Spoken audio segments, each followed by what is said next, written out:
Made you here. That got false to you.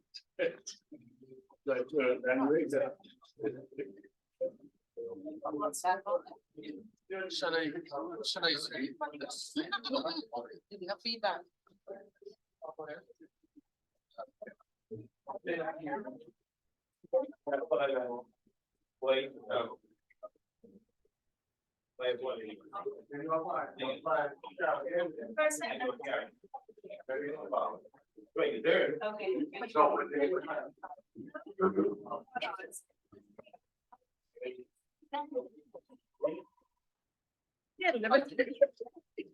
This meeting has now been called to order.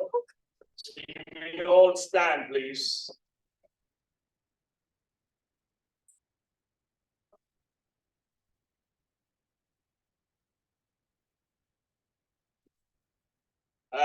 Pleasant good afternoon to all. Good afternoon. Good afternoon. This is now the Rotary Club of Nassau's official meeting. We trust that you had an opportunity to fellowship with your buddy and had a pleasant time so far. So coming now to grace us is none other than Rotarian. We have Jamal in the place. No, Jamal is not here. Okay, so coming now to give us a grace, is none other than myself. Good, we're here. Welcome. Good, welcome. Good. So let us pray. God grant us the wisdom, the will, and the way to emulate service above self, so that we may, in our thoughts and in our deeds, live Rotary. And everybody say, amen, amen, amen. The loyal toast, coming now to do the loyal toast is none other than Rotarian Danny. He's going to come now and lead us to. Good afternoon, fellow Rotarians and guests. Loyal toast to King Charles and the Commonwealth of And the King and Commonwealth of the Bahamas. Thank you, thank you, thank you. You may be seated. Thank you. You may be seated. And it's indeed a pleasure of mine always to pitch it. I'm sitting for our Sergeant of Arms who's not here at the moment. But indeed, we want to just welcome all of you on behalf of our President Barron. And just say what a pleasant good afternoon to all. And what a wonderful time it is to be in RCN again today. Could we give ourselves a round of applause? Yes, for being here. You're live. We are here and alive and kicking. And we are up and running, and our engine is on 4 cylinders, and we are burning, baby, we are burning. Okay, good day. And so we want to just say a pleasant welcome to all and sundry. And if we have any visiting on the call, any visiting Rotarians on the call, we would like you to open up your mic and just join in and just say a pleasant welcome and hi to all of us here in RCN. Any visiting Rotarians on the call? Vice President Chantel, could you help us with that, please? Charlene is on. Charlene is on. Good afternoon, everyone. Charlene Kearney, Rotary Club of New Providence. Always a pleasure to be with you all. Rotary Club of New Providence. Let's give a round of applause. Welcome. We are indeed pleased to have you join us again. Thank you so much. Do we have anyone else, any visiting Rotarians? Yes, Seymour Hodge. Seymour Hodge. Yes, good afternoon. Past Assistant Governor, Rotary Club of Anguilla, St. Martin, and St. Bart's. Good, St. Martin, St. Bart's. Let's give a round of applause. Wow. We are indeed so delighted that you are able to join us way from St. Martin's and St. Bart's. That is way down in the Caribbean. Ah, boy. Thank God you. And Anguilla. And Anguilla. Wow. I tell you, Anguilla. I have a good friend down there in Anguilla, Keatley. Commissioner Keatley down in Anguilla. Good. So it's good to have you on board. Okay, anyone else? Any other visiting Rotarians we have on the call? Rotary.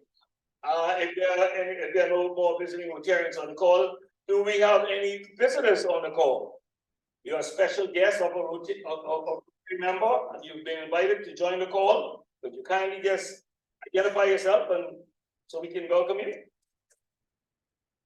Kendall, yeah. Yeah, that's my guess. Kendall, the guest of President Darren, could you kindly just open up your mic? Hello, yes, I'm a guest again. I haven't joined us yet. Again, not as Yes, yet. I'm- We have Karen Kino membership is on the line and he's here in person. And I'm quite sure he and his team is making a note Yes, of that. And they'll reach out to you. yes, thank you. That's Kendall.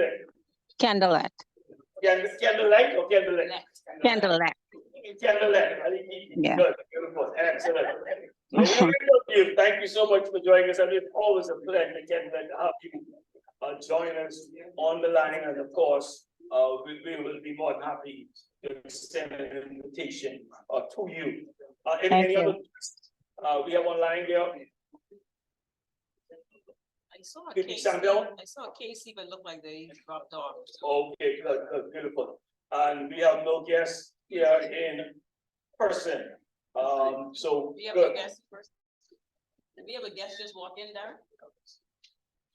Yeah, yes, That's my guess too. that's a guest So of that's the my guest. president. Are you gonna Okay, introduce so your we guest? have a guest. You're gonna allow the Are you gonna president to come and introduce the introduce. Yes, That's my but we just want to say thank you, welcome to all. And now I'm like, President Darren to come now and further welcome and bring remarks. Thank you. Thank you very much, our acting sergeant, Wayne. Before I even begin, I got a little note in the board, in our board, from the secretary. And I want to read this note to all of you. She says in our note, $5 fines for all who are late. So those are the instructions I received. So I'm going to begin with the $10 fines to the sergeant at arms. Yes. And make certain I want to check, I want to wire transfer, I want cash from the sergeant at arms. Okay? President, I'm not sure whether the president has authority to fine people. I do. Any authority necessary, I got. Exactly. All right, there we go. So just very quickly in terms of announcements, I got a couple of things I want to go over with you. And of course, I welcome my guest who's coming person today. Sweetie, what's the name of my guest? My guest, my guest, Stanley. Nikita is ready. Nikita, I'm so happy to have you, Nikita. So we know How's Nikita now? she appreciates one another for your friendship and family. My goodness. So she was responsive. My goodness. Fighting over it. Thank you so much for being my guest. She walked right across the street from the Butte, so she's my guest. Welcome her again. And I have my next guest online, Kendall. Kendall, you should have received something from Kino. If you haven't received it yet, you're gonna make sure you get it today. Yeah. Okay? I'm on Kino slacking off. Oh, gosh. You know? He's a good man. President. Okay, just a few quick announcements. As you all know, this Saturday morning that is, we have partnered with and joined with other Rotary clubs, more specifically the Rotary Club of Old Port Bay in the coastal cleanup. And so that is going to be taking place this coming Saturday. And I've been advised in respect of further announcements. One of the coordinators of this event is Tashella. I hope I pronounced it correctly. Did I get it right? So Tashella is on the call with us this afternoon, should be, to be able to speak to it. If she is not, I'll carry on. Or Shelby is on the line as well, to be able to speak to this coming Saturday.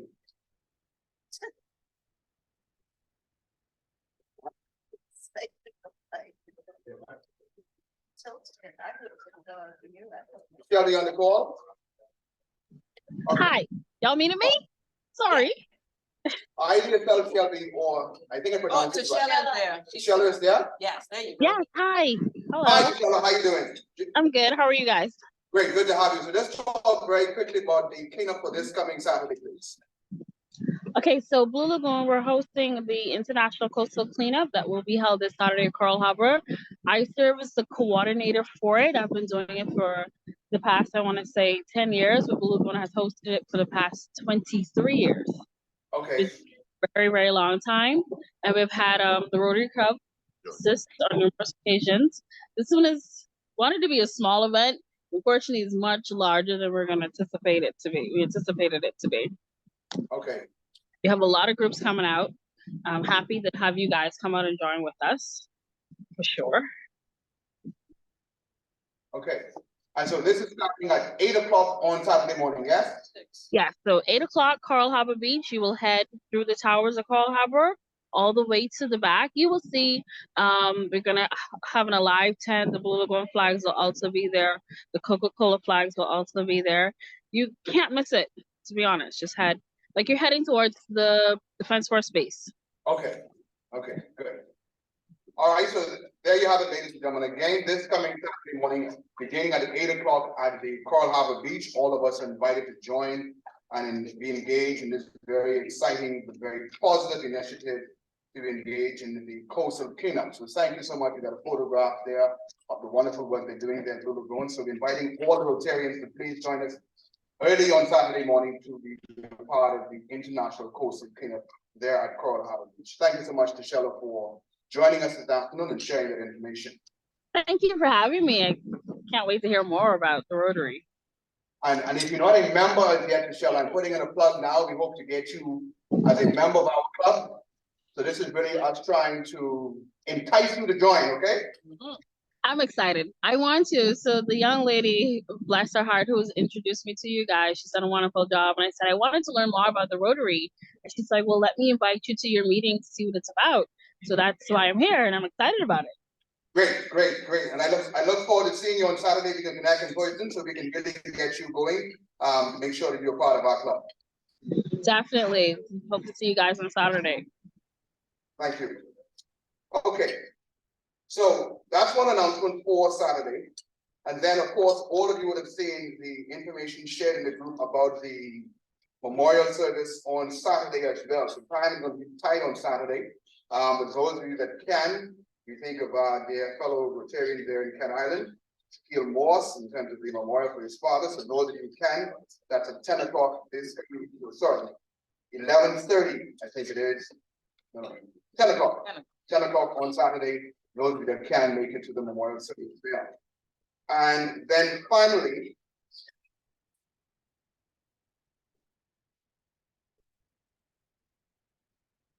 I would have shared in the chat, as all of you would know, the Zone Summit this coming October 24th to 26th. As you would have seen in the chat, what is needed are persons to act as really ambassadors for the Bahamas, ambassadors for Rotary, for the more than 500 Rotarians that are going to come to our shores October 24th to 26th. And so kindly look at what has been provided in the chat. There, we are in need of volunteers to come forward to assist in welcoming our guests to the Bahamas. And the idea is to either have you participate at the entrance, meaning the airport, or to be stationed at the hotel where our guests will be, to be able to ensure that they know in terms of directions where they are to go or to welcome them. So we need to have persons volunteer. I know all of us have got our commitments Monday to Friday, 9 to 5, but if you can ask your boss in advance, Leandro forward, you're gonna boss Leandro. So if you can ask your boss in advance or to have that time off, you certainly would look forward to having your participation. But again, October 24th to 26th, what is required or what is needed are volunteers to be able to welcome the guests who will come. If you have any questions in respect, but I'm more than happy to speak to you about it after the meeting or put your concerns to me, either directly in the chat or through the WhatsApp to be able to get those questions answered. I look forward to your participation. And that will be it for my announcements for today. Francina, do you have any updates for us, secretary updates for today? Good afternoon. No updates at this time. Yeah, thank you so much. McCartney. Our membership chair. What a day to your first today, my friend. Let's welcome Kino as he comes.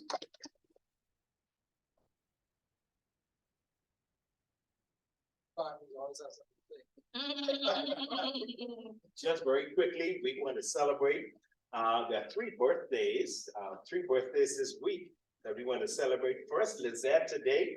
Lizette, I don't know if she's on. Is she on this afternoon? Lizette, are you here? Let's give Lizette a round of applause before we go out for a great song. Also tomorrow, I asked him, he's already celebrating now. He's eating his sweet and sour chicken. I asked him where's the cake. We eat the chicken. But Dwayne is celebrating his birthday tomorrow. Come on, let's give it up for Dwayne. And of course, we had Danny. Danny celebrated. When did you celebrate, Danny? You celebrated last Sunday. So come on, let's give it up for Danny who celebrated. And of course, Lawrence David's also celebrating his birthday. It's so good to see when persons can celebrate their birthday. They're in the land of the living. So we wanna definitely celebrate them. And Mr. President, as the president, I want to officially say to you that Candlelight, Right. and Candlelight, you're on. Candlelight, I did send you the information. Yes, you did. I confirm you did. And the president has asked me if you have Mhm. responded. So you have not responded, Candlelight. So please No. respond. Yes, can thank I the will. president. Okay, Thank you I so will. much. Thank you. And also Ms. Clark. Ms. Clark, you asked several things about becoming a member of RCN. Please get in touch with our president and we will send the information out to you. And our guest who's here today, the last thing is our guest, everybody's owning you. So I might as well own you. I will send some information also out to you regarding our membership. You wanted to? No, I want to find you on behalf of our Sergeant Jamal. Oh, what's my fine? The day after doing it. No. He is under punishment right now. He's under punishment that's why I didn't call. Oh, that was deliberate. But now that you've said it, I have to now recognize it. Happy birthday, Mr. Clark. My twin boys on the same day as it. I didn't have it, your twin. My twin boys on the same day as Jamal. You getting a fine just for having twins.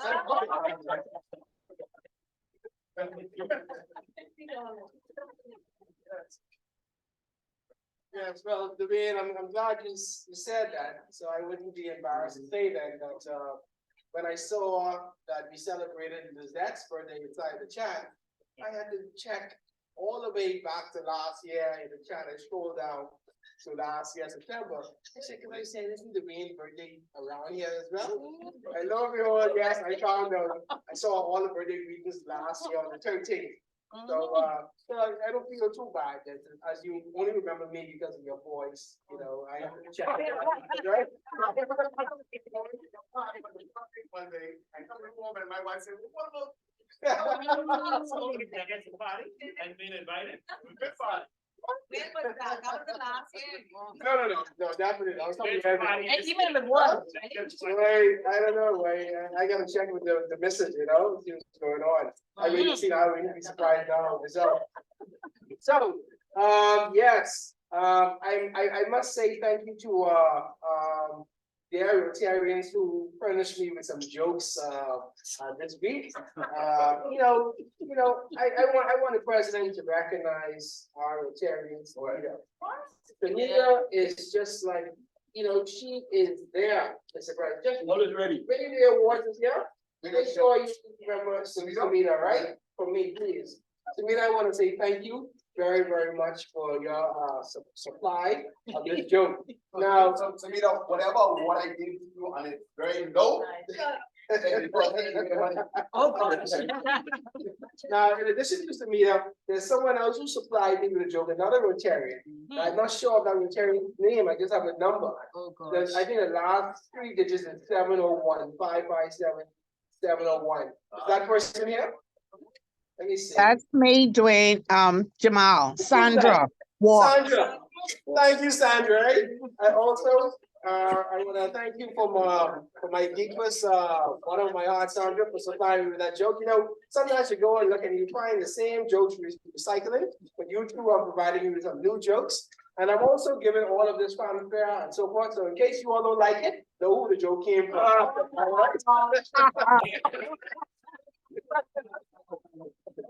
So, for the second time, very quickly, I'll say the first one. Right? This one's to me, though. Okay, go ahead. All right, so, Dorothy Dawson has filed for divorce after finding out that her 84-year-old husband, Barry, was not there, which he pretended for years not to listen to her. According to the divorce papers, Barry hasn't said a word in 62 years of the marriage. To communicate with her husband, Mrs. Dawson learned sign language. And the wife says for 3 whole years, she learned that sign language. And as soon her testimony was during the proceedings, as soon as I started succeeding, communicating with him in sign language, Barry started having vision problems. Oh, gosh. And signaled to me that he didn't see well, Mrs. Dawson said. Thank you very much, Sandra. That's Exactly. Oh, my goodness. F for delivery. Gee whiz. F for delivery. My all right, right. Oh, my goodness. All, yeah, Oh, God.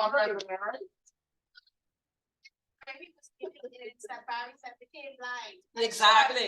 He became blind. Right. yes. So you can't- So he didn't sign language. Right? Wow. I enjoyed it, Anita, so if they can get it, the answer like on it. You got it? Very good, all right. All right, very quickly, right? And this is Sandra's joke now, right? Hmm. So, okay, here we go. An elderly Florida lady did her shopping, and upon returning to her car, found 4 males in the act of leaving with her vehicle. She dropped her shopping bag astonished and drew her handgun, proceeding to scream at the top of her lungs, "I have a gun and I know how to use it. Get out of the car." The 4 men didn't wait for a second, right? They got out and ran like mad. The lady, somewhat shaken, then proceeded to load her shopping bags into the back of the car and got into the driver's seat. She was so shaken that she couldn't get her key into the ignition. She tried, and then she realized why. It was for the same reason she had wondered why there was a football, a frisbee, and 2 12-packs of beer in the front seat. A few minutes later, she found her own car parked 4 or 5 spaces further down. She loaded her bags into the car and drove to the nearest police station to report her mistake. The sergeant to whom she told the story couldn't stop laughing. He pointed to the other end of the counter where 4 pale men were reporting a carjacking by a mad, ugly woman described as white, less than 5 foot tall, glasses, curly white hair, carrying a large handgun. No charges were filed. The moral of the story, if you're going to have a senior moment, make it memorable. Oh, my God. All right? Yeah. Okay, thank you very much. Okay, so you all like Salinas and Sandy, right? So y'all got me. No. Thank you very much. I stand to see you. All the jokes you're making about us. When I was 75, I went to my checkup at the doctor.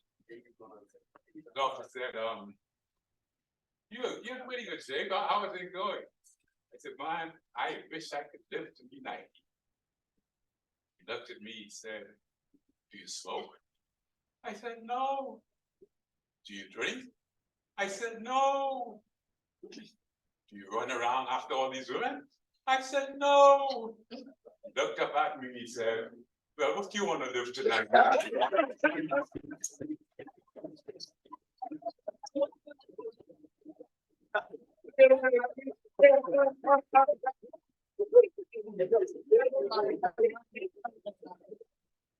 much. I'm taking that kind of down by God. like that, I like that. About what that means. Before Danny was to introduce our wonderful guests, I just want to read a very quick letter we received from the Community Social Services Community Development as it was. The Willoughby Pride Center for Girls who need to follow us. Dear President, read donation to the Willoughby Pride Center for Girls. On behalf of the administration, staff, and residents at the Willoughby Pride Center for Girls, we express our sincere gratitude to you and your members for the care that was received from the Rotary Club of Nassau. You should know that the residents greatly appreciated the packages. Further, you should know that our goal or objective is to transform members into productive law-abiding citizens and excellent working discipline habits. Again, we thank you for your kind support and for partnering with the Willoughby Pride Center for Girls for our success. This letter really came in response to the wonderful efforts of past President Chantel and her team last year who would have done the donation, I think sometime just around July thereabouts. Okay, so that came with thanks to our club, but again, thank you to past President Chantel and her team for the presentation they would have made. Let's now welcome Danny to introduce our speaker.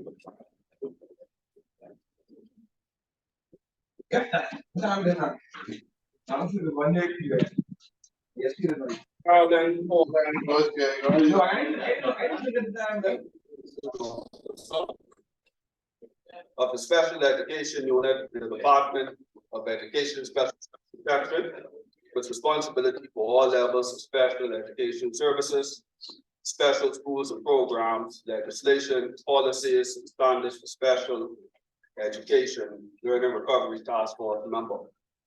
Dr. Knowles co-chaired the subcommittee of special education. She chaired of the policy and standards revision for special education and participated as a member of the National Steering Committee for National High School Diploma. She earned a Bachelor's of Science degree in adapted physical education for the physically disabled and mentally challenged from Coppin State University, Baltimore, Maryland, and a Master's of Arts degree in curriculum and instructions with certification in diverse learning from the University of St. Thomas, Minnesota. Dr. Hall was appointed as a technical officer at the National Commission on Special Education with responsibility for investigating the program and curriculum for special education in the country. Appointed Ministry of Education representative on the National Commission for Persons with Disabilities and appointed as a member of the task force of the Multi-Service Center for Adults. Dr. Halls participated in discussions for developing a master's degree in reading and inclusion education at the College of the Bahamas, now University of the Bahamas. She created training PowerPoint presentation for teachers for the National Audit for Children with Special Education Needs. Dr. Hall was conferred a doctorate degree from Nova South Eastern University. Dr. Mrs. Hall, doctoral dissertation, studied the need for restructuring of pre-service teachers' education for inclusive education and curriculum development. Chaired of the nominating committee of the Bahamas, alumni chapter of Delta Sigma Theta Sorority Inc. The past president, past chaplain for the Delta Sigma Theta Sorority, and was a chaplain of the Bahamas National Pan-Atlantic Council for 6 years. Dr. Hall is a lifetime achievement member of the Bahamas Red Cross Society, a first soprano, classical music and fine art enthusiast. She is a co-parent of 3 grown sons, a grandmother, mother of 6 grandchildren, 5 boys, 1 girl, and is married to Mr. Philip Knowles. Please join me as we welcome Dr. Hall as she presents on the topic, Best Practices for Productive Education Transformation.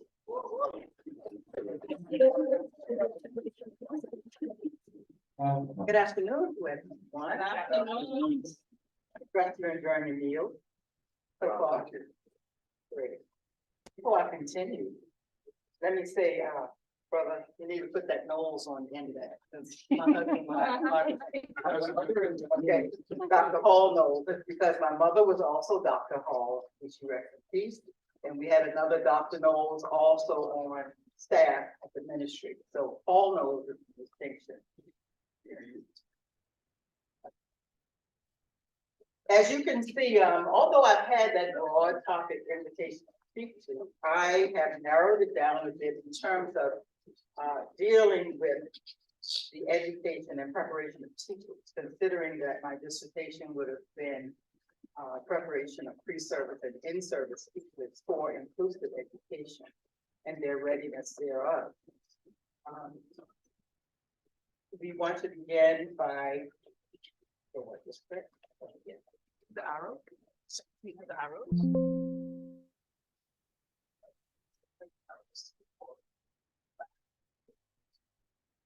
Okay. We want to understand that inclusive education / teaching requires teachers to recognize the experiences, abilities of every student. We in our preparation as professional educators don't just take children on. There's something called childhood development, psychology of childhood development, special education, the psychology of evaluation and identification of children with special education needs. Quite some time ago in my 38-year career with the Ministry of Education, we would have undertaken a IDB project for inclusive education for special education, children preschool, pre-preschool, all the way up to university level, because we find that many of our students are marginalized by virtue of their special educational needs.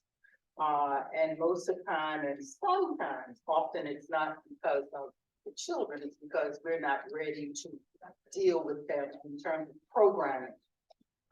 We have to make sure that our educators are prepared.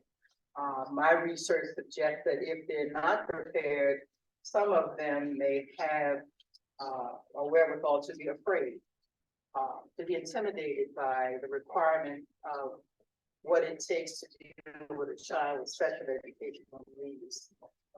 Sometimes in my career, we would see people pass by and, oh, she only has 5, 6 children in the class, compared to the 30 students, or notwithstanding that those 5 or 7 children have extraordinary needs and requirements of the teacher's attention, and therefore individualized instruction that requires them to hone into the abilities in that particular unique ability. I don't like the word disability, the unique ability.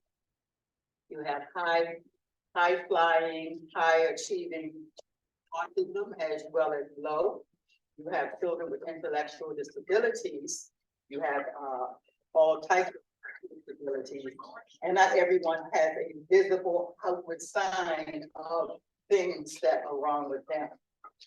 So let's define the word inclusivity. Who wants to read that for me? Inclusivity is not exclusive to academia at all levels, governance of school districts, services, classrooms, teachers, and programs.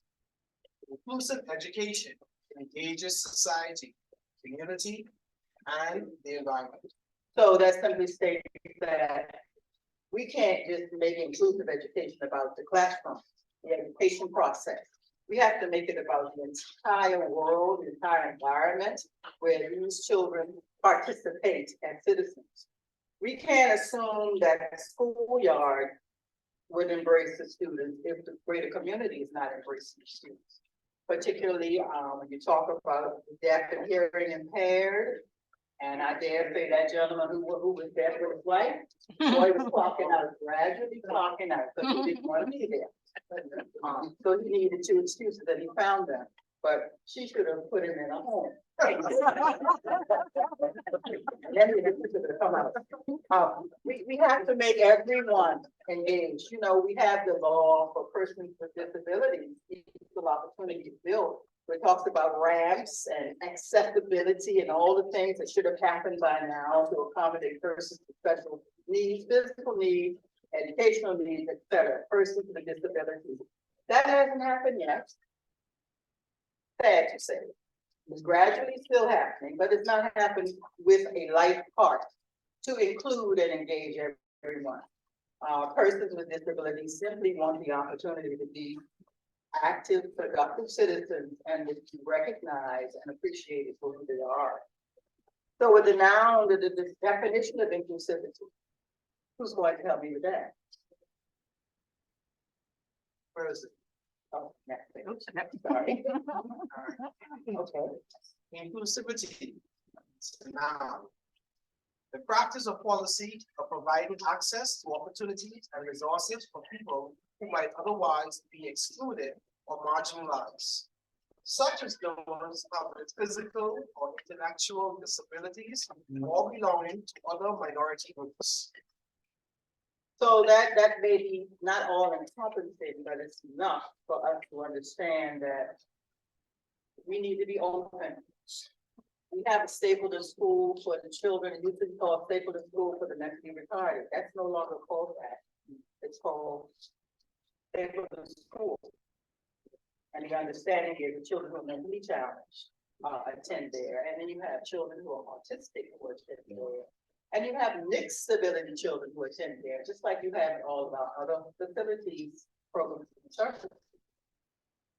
In my career, I would have instituted the pre-vocational units, which is the unit after in junior high school and in senior high school, because it's usually at grade 7, 8, and 9 that a child begins to lean toward a vocation of sorts. And so that program is designed to assist in the student identifying and developing skills toward those areas. So you would have them going out to a lot of job opportunities, meeting and greeting, walking about, going to the food store to shop for independence and things like that.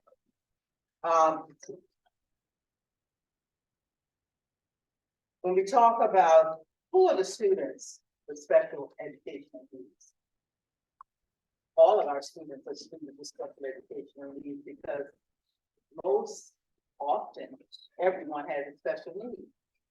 It may not have been identified, but we have special educational needs. Each of us in this room has a special educational need, be it what? Glasses, be it a hearing aid, be it a walking stick, or things you can't even see. Disabled doesn't mean it's always visible. Let me give you all a joke. You know, old government house. We put these hills down in the yard, and I parked my car up on the top just after you turn off the road. And I'm getting out, Jim, and said, "You can't out here." I said, "Why? I'm a guest here." Well, no, that's the disabled people and old people. I said, "Well, I don't know the old part yet, but how do you know I don't have a disability? You don't know what's going on in me. Man, if you don't have that sticker, you know the decal." Well, you got me on that one, so I couldn't push it, because if you're disabled and you want specialized parking, you should have the decal. Because if someone else comes who has decal and parked there, then they have no opportunity to park there, right? Some people think it's for special treatment. No, it's because they're disabled and they need opportunity to access what you're accessing with your able body. So many students, and many people think about students with special needs as someone being those with obvious disabilities, which you can see, the missing limb, the patch over the eye, or the missing eye. What about the child who I encountered who had a dumpster fall on him? And that's called a blunt force to the brain. Mm-hmm.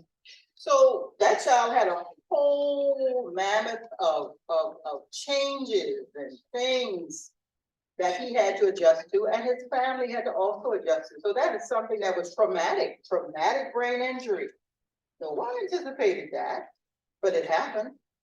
You know, when those CDs fall down on little children, and dresses fall down on little children, or they hit their head doing whatever. Or what about those who may have a little accident with some water and they're revived, but there's something still that's going to be impacted because the air has been affected, right? So the brain may be affected. So there are many more children with special needs who do not have obvious symptoms. Do you know what some of those problems are? Can you name any of them? It's written right in that context there.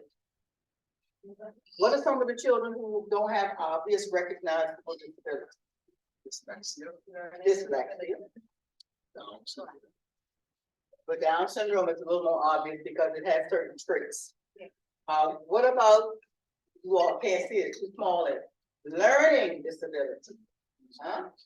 What about the child that can't do mathematics, dyscalculia? The child who has a problem with writing, the mechanics of writing, dysgraphia, all types of things. What about the child that was born premature and is now considered delayed because of it? So we can't teach a child like that based on a standard education. So the tool that comes to the mind for me would be the IEP, the Individualized Educational Plan, that will run concurrent with whatever the class is doing, but on a different readiness level. So at any given time in a special education classroom or an inclusive education classroom, you will have varying degrees of instruction, varying levels of activities, etc. And you may have persons coming into the classroom to assist while the class goes on, because no longer do we insist that the child goes out to a special program and come back, or a special school and come back. That special education person or resource person should now be moving around the classes to assist the teacher where the need indicates.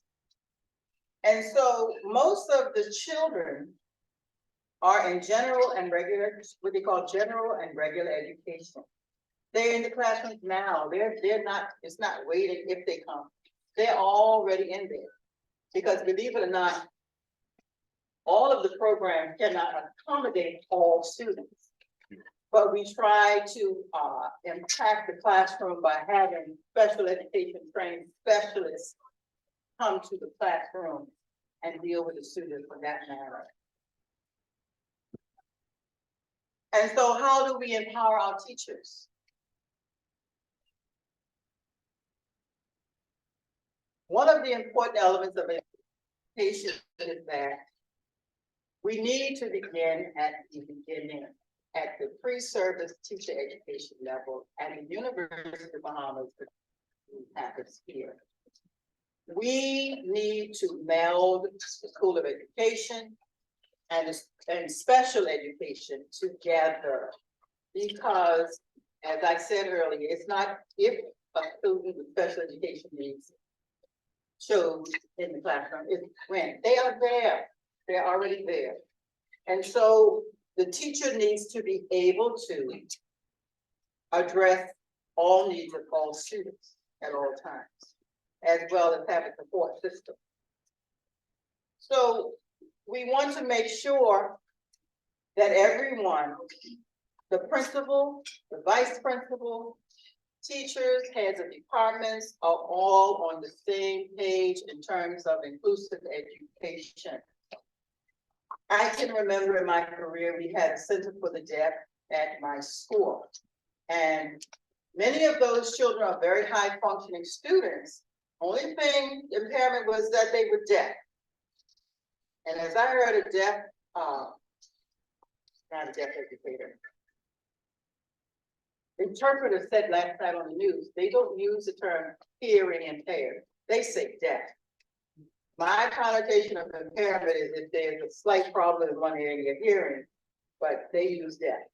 And the deaf community has their own language. You have universal sign language and you have the Bahamian sign language. So you have sign language. But back to the story, with the students at the school, and they were younger, they were from the primary all the way up to high school at my school, and particularly they began to get involved. They began to get involved in the various classes, especially the specialty classes like music, literacy, art, and all types of things. Those are very talented students. And they just needed an opportunity to be involved with the mainstream of the school. That's what inclusion is, being involved in the mainstream of what is available.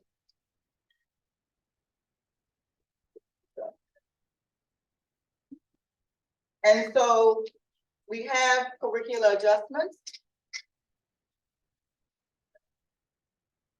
Curricular adjustments. But we talk about that. The curriculum is something that guides instruction. And so there are many ways to adjust curriculum in terms of the model, what you put in it, how you approach it. Everything is not talk and chalk, paper and pencil. Some experiences require the student and the teacher to go outside into the greater community to experience life, because that's what we're living.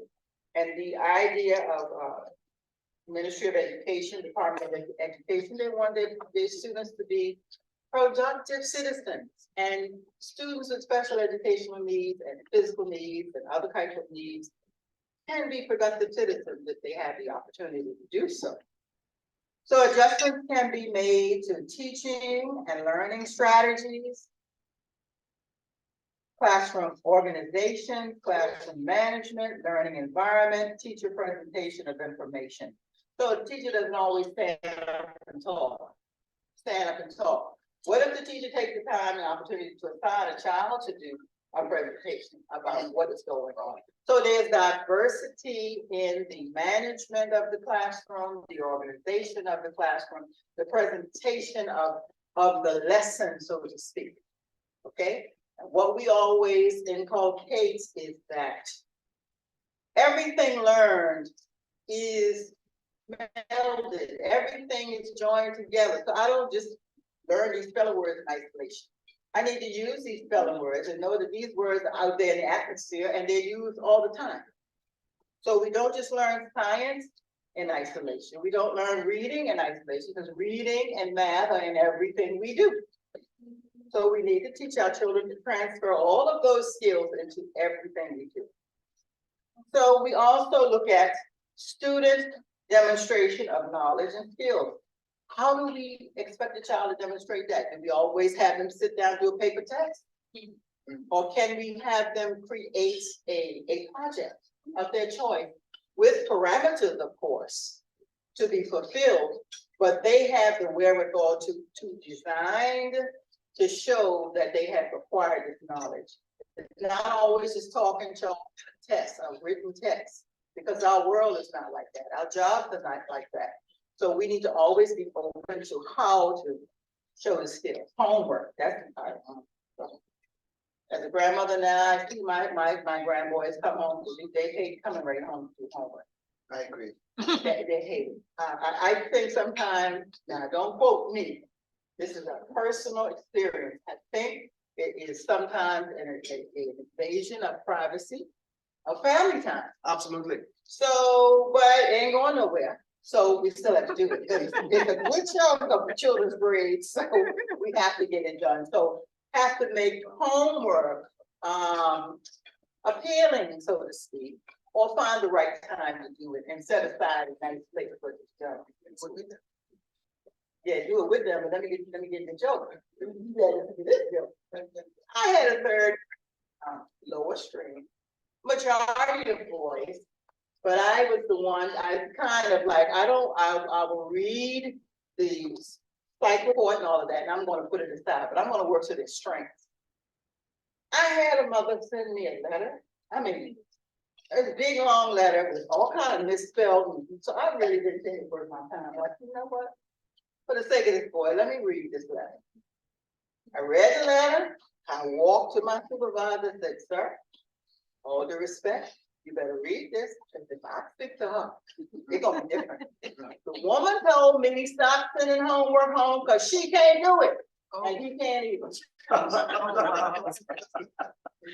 So, yeah, okay, she made, no, candid point, because that's what talking to me.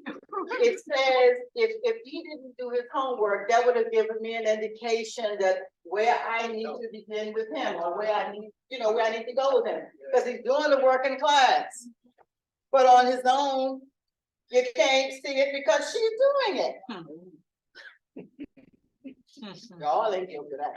And the big pretty projects, children do it. And children ain't pacing jump in the car from there. That's why we started pacing right on site, so what you see, what you get. But that's what you deal with some parents, because they're not allowing the children to do their own work. It gives me an indication of what needs to happen. So we need to be available. We have to have available classroom resources. We can't keep begging. We have to have the books we need, the art supplies we need, everything we need. And a lot of teachers spend their own money. I spent a fair share of my salary on my classroom because I thought I know what I wanted. I know what I needed. But then you have persons in the community like you all who give and support different programs, okay? So a lot of the standalone schools, a lot of them need those things, especially for the babies, the preschoolers, a lot of manipulatives, so they can develop their dexterity and their senses and their understandings. Okay, technology access, we talked about technology earlier. Now, I don't mean these old computers bouncing around here that won't do anything with the new software. We have a lot of people donating computers. They order. And say it again, Mr. President? They order. So they won't even accommodate what needs to go in them, okay? So let's make sure that when we donate or when if a teacher asks, we give them what they need, okay? Because there are a lot of children with special educational needs who are experts in technology. Experts. I had a whole boy use a VPN and bypassing the time ministry education. Oh yeah. And they made him show them how they did it, how he did it. They tell me that ain't fun. That's very intelligent. He had an acumen for that. Okay. And then curriculum programs. There are a lot of programs that need to emanate out of the interest of certain children. Okay. Certain parents. You have parents and you have organizations that have the expertise and wherewithal to support curricular programs that cause children's interest to be piqued. Okay. And so there are 12 principles for successful inclusive schools. The vision. Does the vision just start with one teacher? Or is that from the administration down? And I don't mean school administration, I mean ministry, department, school, district down. That's supposed to be everybody, right? The vision. Then the leadership. There are a lot of people who are not trained in special education, but they have so much to say and so many things to criticize us for, but not one day have they had one day of special education training. There are persons who specialize, take special education for 4 years, and they take 2 or 3 more to specialize in a particular area. Similar to a doctor. I'm a doctor of special education, so imagine what I had to go through for all of the 13 plus categories of disabilities. So it's not just put me in the classroom with hearing impaired and I don't sign, I don't understand deaf education. Put me in a classroom with learning disabled, and that's not my specialty. Okay? So we need to make sure that the leadership knows who they're speaking to, what they're talking about, and the reality of the outcome they expect. We hold high standards. We have high standards for children with special educational needs. Okay?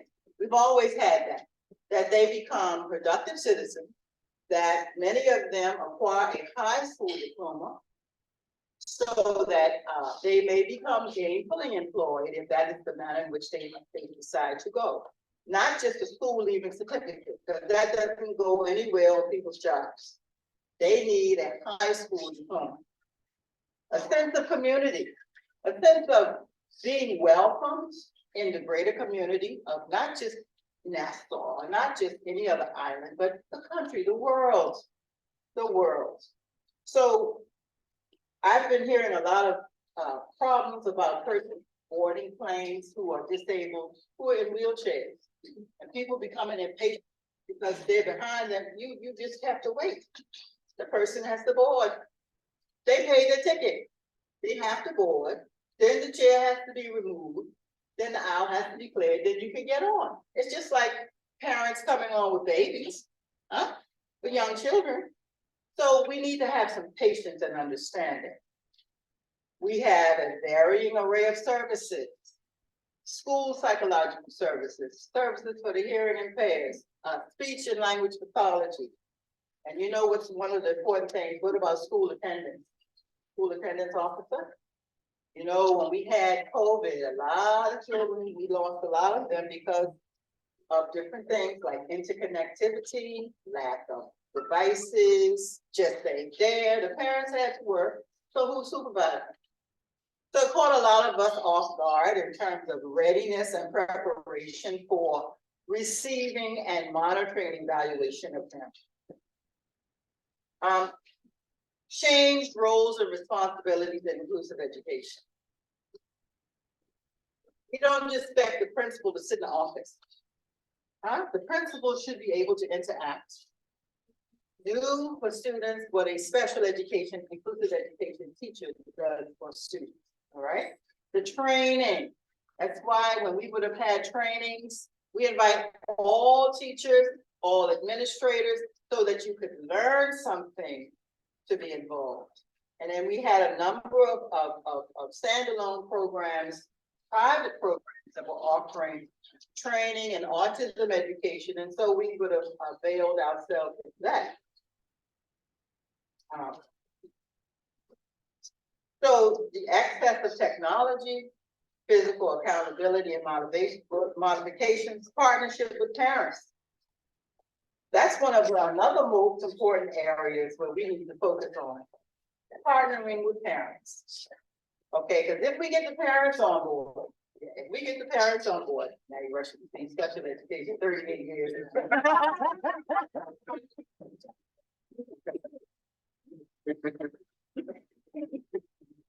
Okay, okay.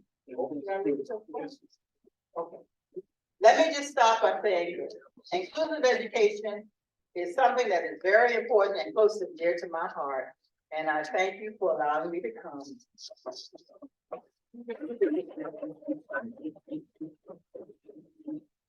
So, and by the way, Commissioner Snell, I was the president when I told you.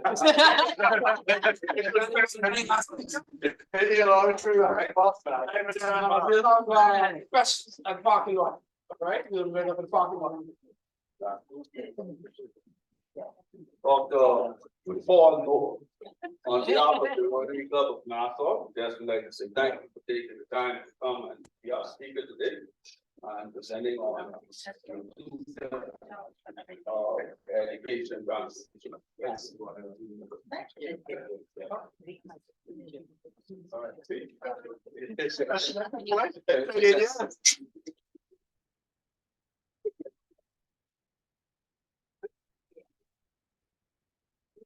Yeah, come on, let's put our hands together again. It was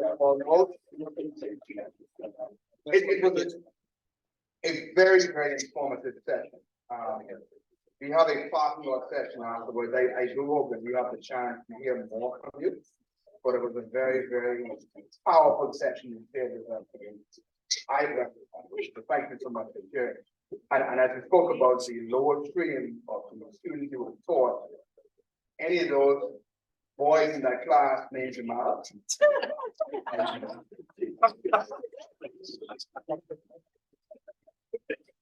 If you can see what the lower stream, I was curious.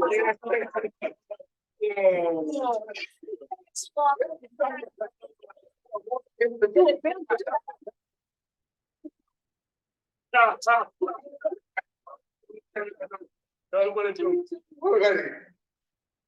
I think it's appropriate time to go out for the test. We'll get off. Yes, Rockville District, our guest ticket to the raffle bar.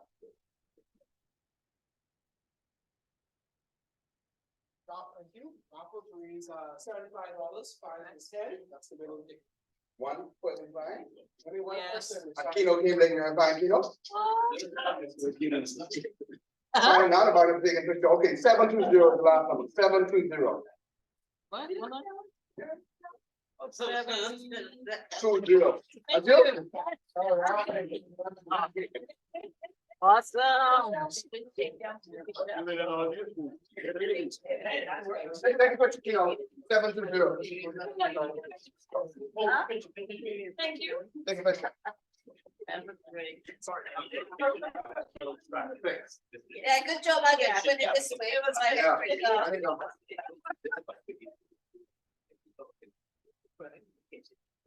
thank you, thank you. Okay, that's what's time for the Foley test. We're going to invite.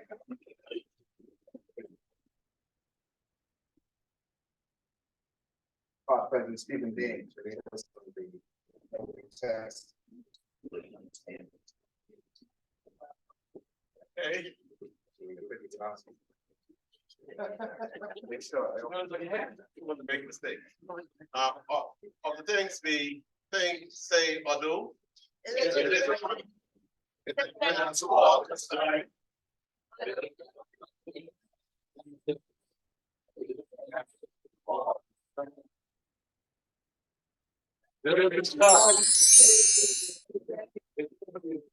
Finally, the voting results. I'm going to invite Park President Dwayne. Would you record this, please? I'm not sure they will officially record it. Would you come? But I'm going to ask PAG Larry to record, of course. Of course. But I, not officially, I want you to record this. Yeah, I know. That's why I have to send the recorder, I said. Get it on video. Okay, ready? You're ready. I guess. Where'd you go?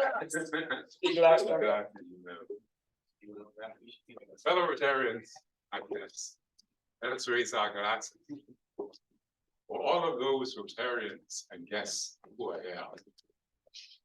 And those Rotarians joining us by Zooming on air. Let us join with Rotarians everywhere in a toast to Rotary all around the world. Rotary around the world. Beautiful, beautiful. Thank you all for coming for another wonderful meeting. And pleasant good afternoon to all.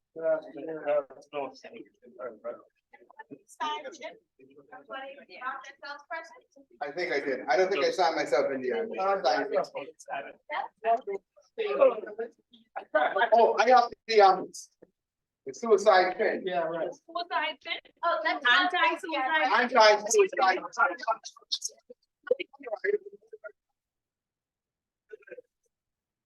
Yeah, hold on.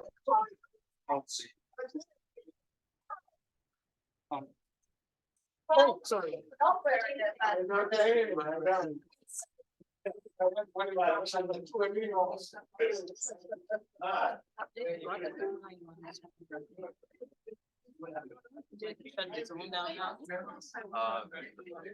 Some people. Yeah, it's like updated right now.